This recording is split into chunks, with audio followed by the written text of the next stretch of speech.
Hey everyone, this is John the Watch Concierge, and today I'm going to be doing a review of my Lucien Piccard watch, which is a brand that started out in Switzerland and it no longer is a Swiss brand.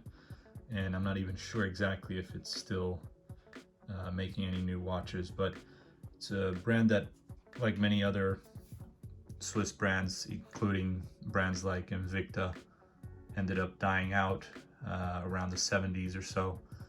And after a while, it ended up getting bought by an American company. And this is the Swiss Legend brands, which has multiple brands under their umbrella. And one of them is the actual Swiss Legend watches. So they have the watch brand Swiss Legend, but then I think that's the parent company also is called Swiss Legend Brands. And I believe they might have Invicta under that umbrella. If not, it's a very similar type company. So they have those watches that they'll sell for, or that at least the listing on their websites is really high, or the MSRP is really high, but then they put like 1,000% sale or discount. So that way it makes it look like you're getting a good deal. But you can actually find these watches for a much better price on Amazon or on other websites online that you can get it for a really good price, under $100, sometimes under $50, depending on the watch and the quality and the brand. But it's, like I said, it's like that type of watch that unfortunately no longer has the same reputation as it once did. And maybe even if it did have any kind of reputation before, it was already a brand that was competing with a lot of other Swiss brands at the time. And so it was such a saturated market, I would say, because at the time everyone was making Swiss watches. That's where everything was coming out of, until the Japanese watches became more popular.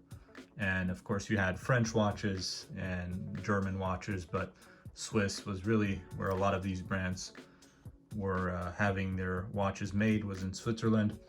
And then eventually a lot of them died out around the 70s, and a lot of them came back out, but under new ownership and with more focus on I would say the design and kind of like the more of a fashion watch rather than a high quality Swiss made watch. And these brands no longer really have any watches made in Switzerland, so they're all made in China, and some have automatic Japanese or Chinese, which is usually the most common, the automatic Chinese movements, and the quartz ones tend to be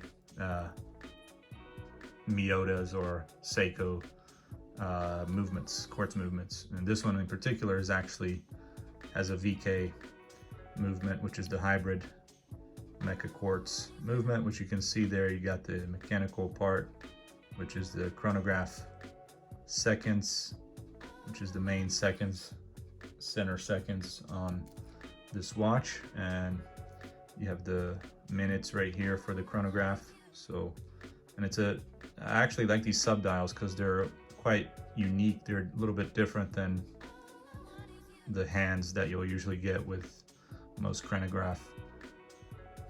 So there is that, and then you got the red tip. It's actually a nice quality watch. You got the Guilloche Côte de Genève on the main part of the dial here, and then you got all these applied numbers on the outer part. So it's actually a very nice watch for a Chinese made watch from a brand that is no longer, you know, Swiss made. You still have that nice LP Lucien Piccard name and logo right there at the top. The LP is applied, and you got the inner tachymeter. Rather than being on the bezel, it's inside the watch here. It's quite a good looking watch, but it is really big. So you got 44 millimeters case size on this with 11 millimeters case thickness.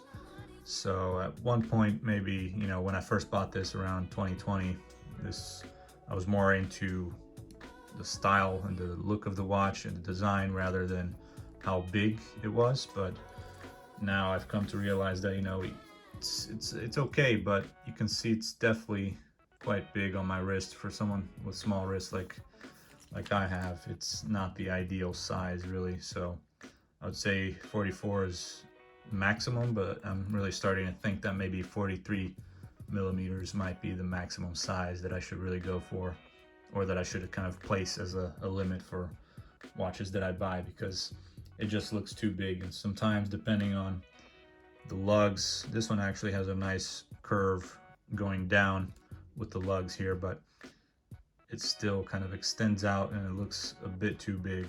It just looks like I have a huge bowl on my wrist, and it's yeah, it's a big, just a big dial, big case size, big dial. So you got the crown right there with the LP logo. You got decent pushers. You can see it gets going right away as you push, and then you can reset. And you got the 24-hour time on the right side of this sub-dial here, on the right sub-dial, and then left, as I mentioned, is the minutes for the chronograph, and the center seconds hand is for the chronograph. So there's no third sub-dial with the seconds for the actual time. And you have a date window right there above the 6, which is actually quite nice and much better than in between the 4 and the 5. It's very legible. You got a little frame around it also applied. And just if you have the right size wrist, I think this is a great watch for someone looking for something classy, elegant, but still very sporty also, because it is a sports watch. I would say, in terms of being a chronograph, and just the look of it is more of a sports watch than it is a dress piece. And there's Lume on the hour and minute hands. And this is here the information that you get, user's manual, and you also get the authenticity card, certificates. So you can see here Lucien Piccard USA.com. So I would recommend just checking it out, see if there's still this model available. I'm not too sure if they're still selling this. I don't think they are on Amazon anymore, but you can probably find other models out there from this brand.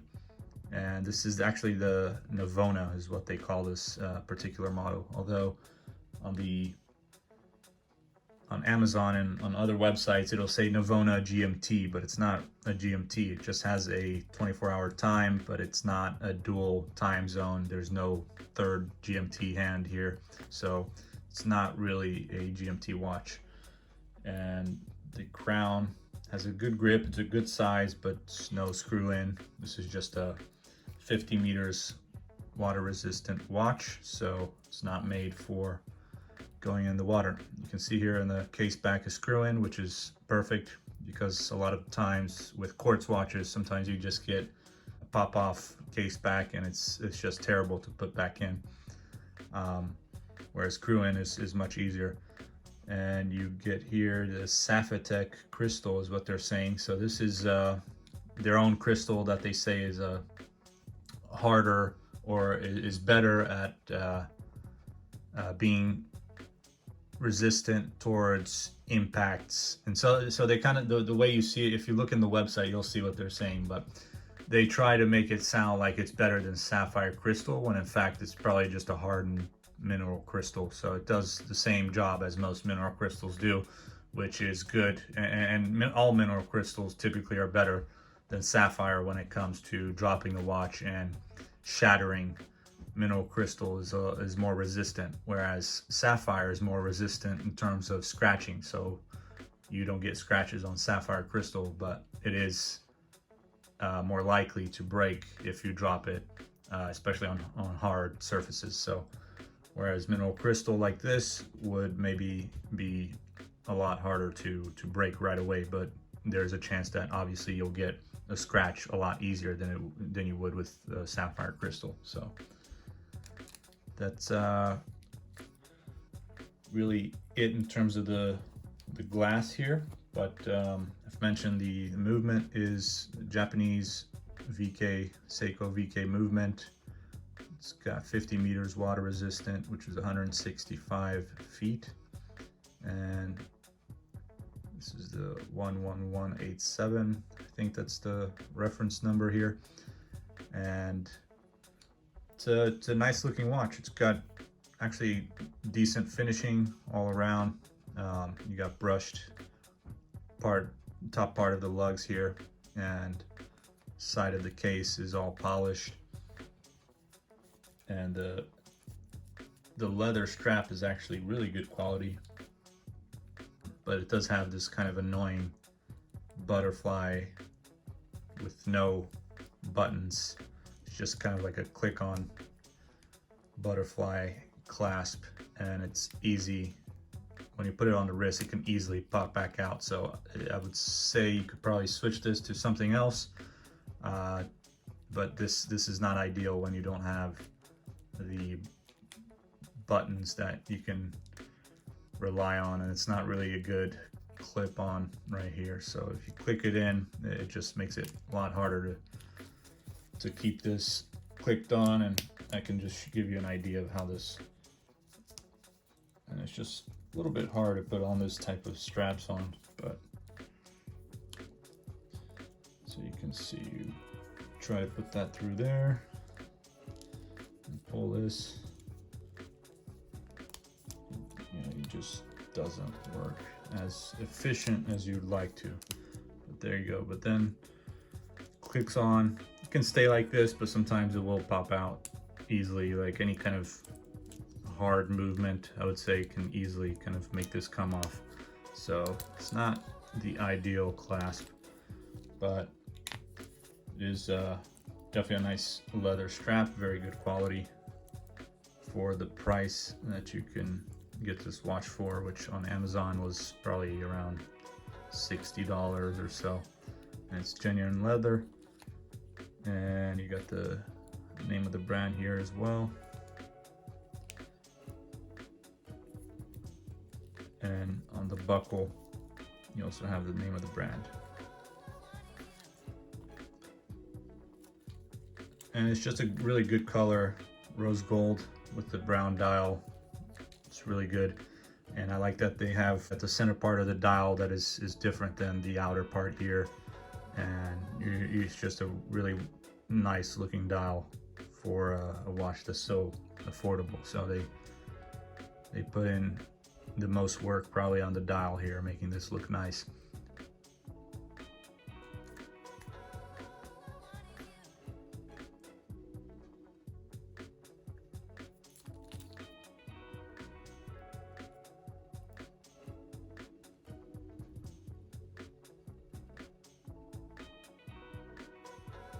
So this is what the Lume looks like. You got just a basic green Lume on here, and it doesn't last too long, but it's a decent Lume for the price that you pay, which, as I mentioned, is less than $100 on Amazon. But unfortunately, I don't think they have this watch available anymore on Amazon. And I forgot to mention also, so you get the box that I threw away, but you also get this service pack here, which includes the user's manual and the authenticity card, as well as the box. But I threw it away when I moved here to Sweden, so I didn't want to keep the box or take the box with me when I moved here and from the US.